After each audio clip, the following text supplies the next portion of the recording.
Hey everyone, Coops here from the Whole Box and Dice. Got a deck tech for you all today, and folks, this one is a banger. We're playing Bant Fog. I'm sure you've all seen the 4-color fogs going around, play things like Fevered Visions, but this is Bant Fog with Approach of the Second Sun, and I've played this against zombies, against Teamer Creature Value and Teamer Emerge and tokens, and taking it to F&M and to Standard Showdown, and the deck's done a lot of work, and I wouldn't actually be surprised if we saw a slightly more refined version of this build do some like serious damage in the format, because it has great answers. It does struggle in the control mirror, obviously, because we are a deck trying to win from Approach of the Second Sun, but we do have some other kind of loose avenues for victory that isn't exactly Approach, but we'll jump into that. I hope you all enjoy this one. If you do, hit the thumbs up button, comment below what you think of the deck, any changes you'd like to see made. Not a super expensive deck.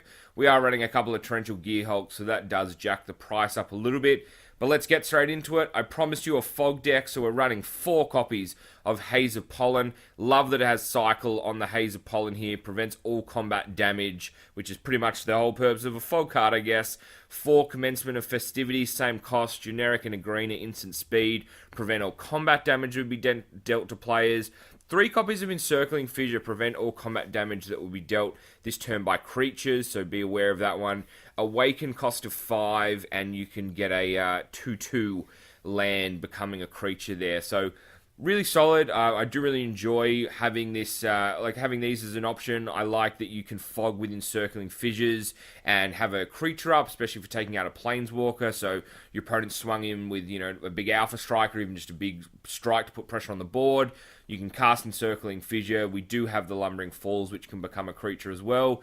And Planeswalkers are a huge threat to us, so it is nice to be able to get back in for some damage. Need to run something other than just fogs and lands, so the rest of the spell base looks like this. Playset of Senses, great card, stops on-curve plays. Really handy for the early game. You're not really looking to cast a fog early on. The fact that you can cycle it late is insane value. 2 copies of Commit. Commit to Memory is just another great card. The fact that you can refill your hand is amazing and a value that should just never be underappreciated. Commit is great for putting Planeswalkers back on a library, or even a tricky spell like a Bristling Hydra, or even like a Prowling Serpapod, if you needed to deal with something like that, if you were looking to, take out a creature that just gives your opponent a bit of an edge when it comes to, future plays. We need card draw in the deck, that is for sure, so we're running 3 copies of Hieroglyphic Illumination and 3 copies of Glimmer of Genius. Glimmer's great because we get the extra energy and we are running hubs, and you get the scry, so you can potentially see 4 cards, whereas obviously the Glyphic Illumination, you get the cycle. So 2 cards off each, super valuable. Card draw is really important in the deck. We want to be making sure that we have the fogs, so having that card draw and then obviously digging for Approach of the Second Sun is important as well. In the sorcery slots, a few less of these compared to the instants. We're running 2 copies of Approach of the Second Sun. If you haven't seen this card, it's kind of dumb. You get 7 life the first time you cast it. You put it 7 slots down from the top. Second time you cast it, you straight up win the game.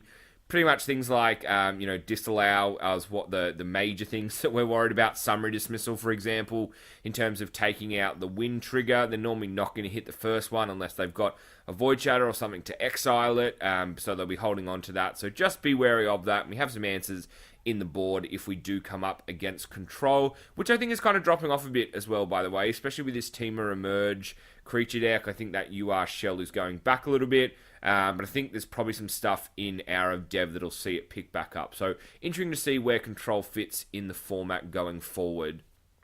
4 copies of Attune. We obviously want to dig up our lands, more for just really thinning the deck, to be honest. You saw Encircling Fissures makes a land a creature, so sometimes we do lose that land. Lumbering Falls has hexproof, so we're probably not going to lose that land unless we get tricked into a combat trade. And then 2 copies of Fumigate as well. So destroys all creatures, you gain a life. the double white isn't too hard to hit. I really like Fumigate, mainly because of the zombies deck at the moment. It's not hard to get 10, 12, 15 life, especially after you've just been fogging all their attacks. Same for Teamer as well. You have things like Bristling Hydra. That's a very annoying card. The Hexproof obviously doesn't save it, so they're good targets. Tireless Tracker as well, they can become big. Same with Long Tusk Cub. So there's plenty of good targets that's worthy of hitting a Fumigate on, and we add in some more of those into the sideboard. Got a couple of walkers in the deck, and one that has been shown very little love. This is 2 copies of Dovin Barn. Dovin is amazing because his +1 ability stops Mana Dorks from being activated, stops Glorybringer from doing its thing, -3 is /0, so, it takes out a lot of, creatures offline, and especially if you do have like the Encircling Fissures up, or even the Lumbering Falls, you can then cause, just some awkward combat interactions. The -1 is great for when we're digging for approach, and then that -7, if you do get it off, which I have gotten this off before, especially against zombies, things like Dread Wanderer, they come into the battlefield tapped, so they're almost never untapping. If they do go for a Westvale, and then you have to tap all their lands down, they're locked out of their lands, you commit the Westvale, so there's some horrible, horrible things you can do with Dovin. 2 copies of Cast Out too. Like I said, Planeswalkers are something that we just absolutely do not like. So for 4 mana at instant speed, being able to exile is great. It's got the cycle as well, so if you're not getting the value, or you're just trying to dig down to that 7 slots for approach, Cast Out is great value. Into the creatures, and we're running 1 copy of Cataclysmic Gearhulk. Costs like $1, and this card is kind of insane. Vigilance, which is always nice, you can swing in, but you don't often do that. But when it enters the battlefield, and most of the time, I think 90% of the time I've played this card, people are like, what? Can I have a look at that card?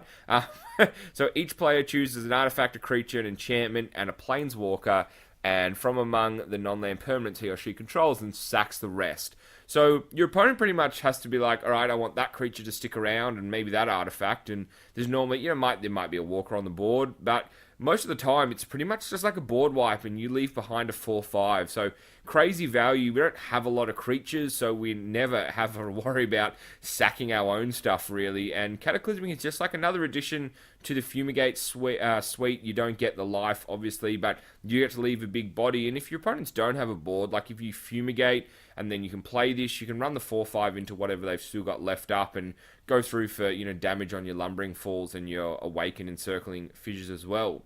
3 copies of Torrential Gearhulk, because the flash ability is just insane. Plus, we get the replayability on our Glimmers, our Hazes, our Encirclings, all our Fogs. Censor, if that perfect opportunity presents itself.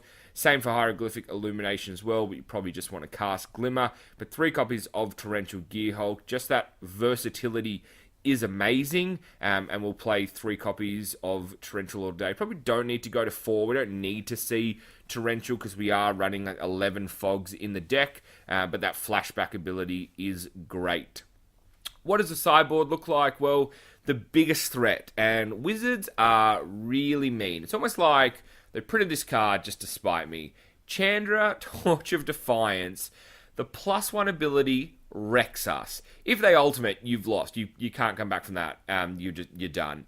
But the +1 that takes 2 damage each turn, it's like this in Fevered Visions. It's super annoying. Or they can play the card as well, which sucks. So you do have to be very wary of Chandra, Torch of Defiance. So in the sideboard, this is the kind of things we're running just to say, hey, please stop that.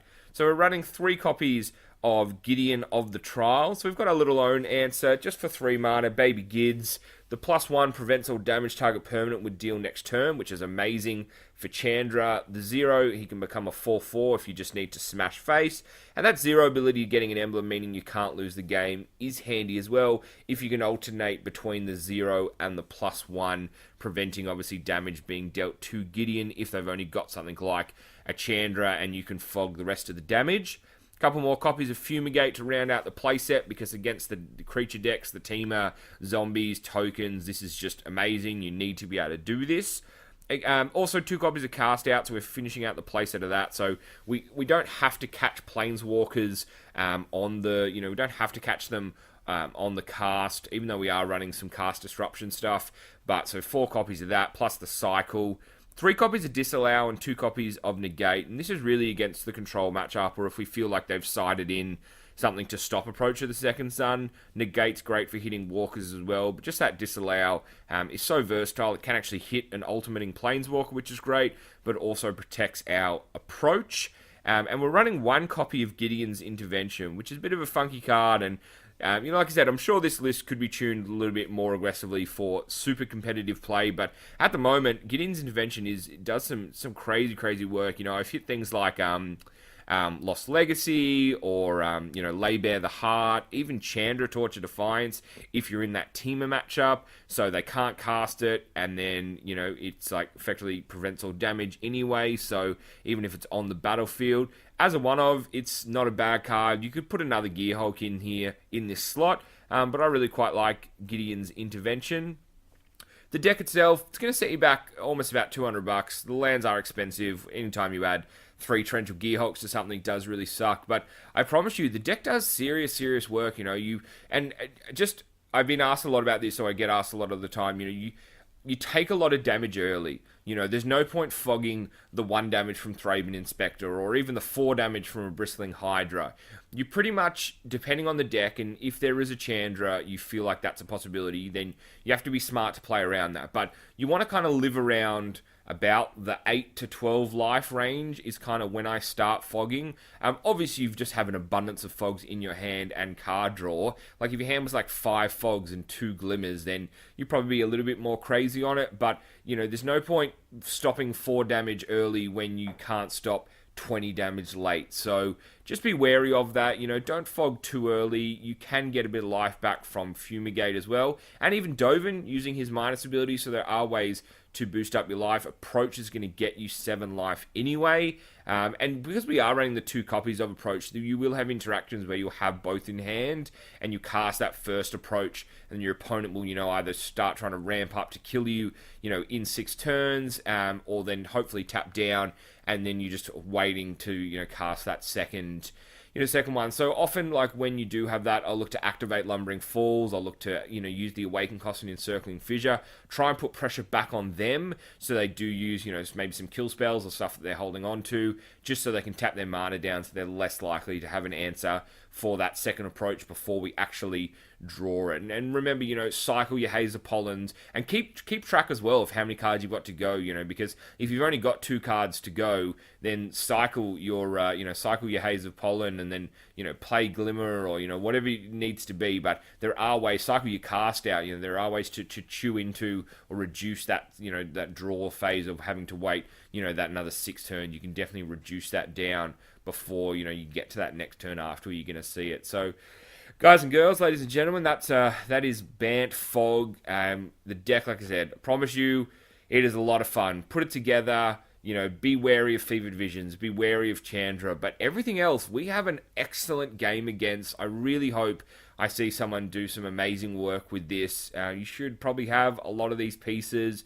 Dovin's not expensive. Baby Gideon's not too bad. I definitely recommend getting some Baby Gideons. I think he will be a creature.